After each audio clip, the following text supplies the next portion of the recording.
So the incentive system is interesting because if you don't have the right incentive system in place for people, it's pretty easy to predict what's going to happen. You look at like a minimum wage type job. Obviously it's like the lowest type level of job out there, and you're going to get a lot of people that are young or they're looking for a first job, and potentially people that are just in a tough spot and they need a job and they don't have a lot of other options. So you end up getting desperation type workers, or you end up getting people who are young, first type job situation, and they're not necessarily going to have to support themselves on that income. It's more of a side job, and maybe they're still living at home, or they just they're not going to really be forced to live off of that income. So as the wage goes up, it becomes a little bit harder to get the job because there's more people, competing for the job because it pays more. But at the lower end level, you're going to have a lot of turnover. There's going to be people that work there for a while. It's not necessarily like easy work. If you're talking about customer service or retail, it's something where you're going to have to physically be there. You're going to have to be on your feet. Potentially, you're going to have to be talking with people, and you're getting some of the lowest pay possible that there is in exchange for your time. So the turnover rate's really high. The loyalty is pretty low. You end up getting not a very, good worker a lot of the time, because after a while they're going to realize it's not a good use of their time. You do have some people that stay at a Walmart or at a low paying job for a long time, and some of those people can get they can raise up through the company and potentially be like a store manager and then go that route. But if you're just talking about hourly employees, a lot of those people are not going to last very long, and they're going to look for something better. Partially just because of the financial. It's if you're relying on one of those lower end jobs for your sustenance, you're not going to be able to do much because it's just simply not enough money to afford rent and groceries and insurance and transportation and all the things that you need in order to get by. So you're not going to get highly productive workers there, right? They're going to realize they're going to get paid $15 an hour, kind of regardless of how hard they work. Only when you have the right incentive structure do people change their behavior, right? If you give people a reason to work harder, or you give them a monetary incentive to work harder, then it's not guaranteed, but the workers will try harder, or they will have a motivation or reason to change their behavior and put in additional work. If you know that you have to do additional work and not get paid for it, then you're probably not going to do the additional work, right? Unless you're concerned potentially about losing your job. But if you're consistently having to do more work and you're not getting paid more money, that's going to lead to the employee either being fired or leaving because it's not an equitable situation, right? They're being asked to do a lot, and their pay is not necessarily reflective of their effort, right? So that seems to be the big problem in today's world, is that I think there's a lot of jobs that, is not to say that they are overly competitive jobs, but they require your time, they require your attention, they require your effort, and they're not really paying enough for someone to essentially be motivated to work there.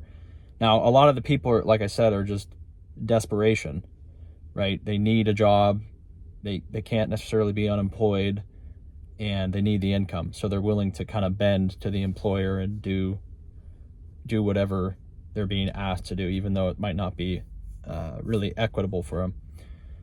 So, but if you can find a job that has the right incentive structure, meaning, hey, if you're going to go out and work harder or do more work or make more sales or whatever you're doing, there's a reason, there's a monetary incentive for you to do that. So that if you work harder, if you get more results, you're going to get compensated for that, more so than you would at a lower end job. And with all AI and technology, it seems like a lot of the, California raised the minimum wage. to I think $20 an hour, pretty much in most spots. And it doesn't really help the minimum wage worker, because a lot of the prices just go up more, and then a lot of the companies are looking to downsize or automate a lot of those employees. So they're using the kiosks, or in the grocery stores they're using the self-checkout. And even if you were making $14 an hour and now you're making 20, all the the prices are going to rise of the goods and everything in the economy to compensate that for the wages that the business has to pay their employees. So people are going to lose their job, and then even the ones that keep their job, they're going to have to deal with inflated prices, because the company is just most of the time just going to pass that wage increase on to the consumer. So the employees are consumers as well, and so they're going to have to pay higher grocery prices and higher prices in general. So even though they got maybe a 30-40% raise and they're making $20 an hour, they're still not going to be enough money to pretty much do anything more than just exist. And so that's a bad spot to be in. You don't want to stick around too long in that bottom tier of wage earning, because there's no potential, right? There's just not enough hours in the day for you to make enough money, because you're essentially just trading an hour of your life for $20 of pre-tax income, which just is not enough money. So the next time you go into a store, or somewhere where someone's just an hourly person, it's pretty obvious. You can sense it. They don't care, right? Whether you buy something, whether you don't, if you're nice to them, they just don't care, right? Some of them are in a good mood and some of them aren't, but they're not in a good mood most of the time because their life's miserable. They don't make good money. They know no matter what you do that they're not really going to make more money. If you buy a bunch of stuff, the company's just going to keep it, and they're going to get paid, only how much. They're only going to get paid for how much time they're physically at that store or at that location doing whatever they've been, hired to do.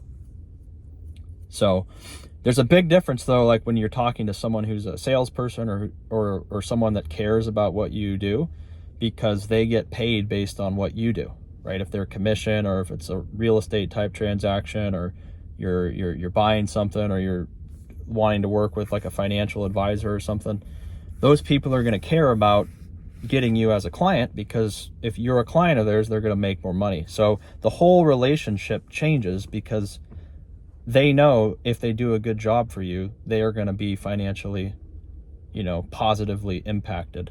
Whereas the guy in the grocery store, or the guy at the pool, or the person ringing up your, stuff at the mall, or whatever, all those low-level jobs, they could have the best customer service, but most of the time they're not going to get anything.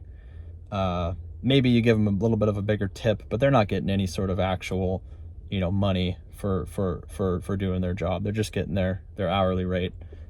So just a little talk on wages. You guys let me know what you think. I don't know. And you can subscribe for more. We'll see you on the next one. Take care.